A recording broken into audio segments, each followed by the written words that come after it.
সম্মানিত শিক্ষক শিক্ষিকাবৃন্দ, অনেকেই বলেন আন্দোলন করে কিনা, আন্দোলন করে এটাই প্রমাণ হয়েছে যে সাবেক স্বৈর শাসক হাসিনা আমাদের যে বিদ্যালয়গুলোকে অস্বীকার করেছে সেটা আজকে প্রমাণিত হয়েছে।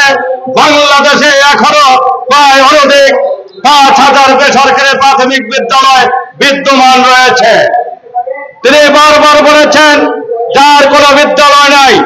আমরা তখন বলেছি যে সাবেক স্বৈর শাসক আমাদেরকে বিএনপি জামাত আখ্যায়িত করে ৪,০০০-এর অধিক বেসরকারি প্রাথমিক বিদ্যালয়গুলোকে জাতীয়করণের বাইরে রেখেছেন।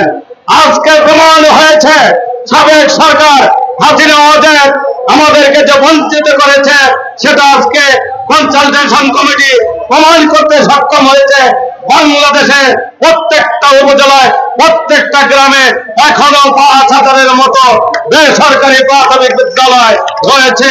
অতি দ্রুত সেগুলো জাতীয়করণের জন্য তারা প্রস্তাব করেছেন। আমি মাননীয় প্রধান উপদেষ্টা মহোদয়কে উদাত্ত আহ্বান করব, আপনি যেহেতু একজন শিক্ষক ছিলেন, আপনার আচরণ শিক্ষক সুলভ, এটা আমরা মনে প্রাণে বিশ্বাস করি।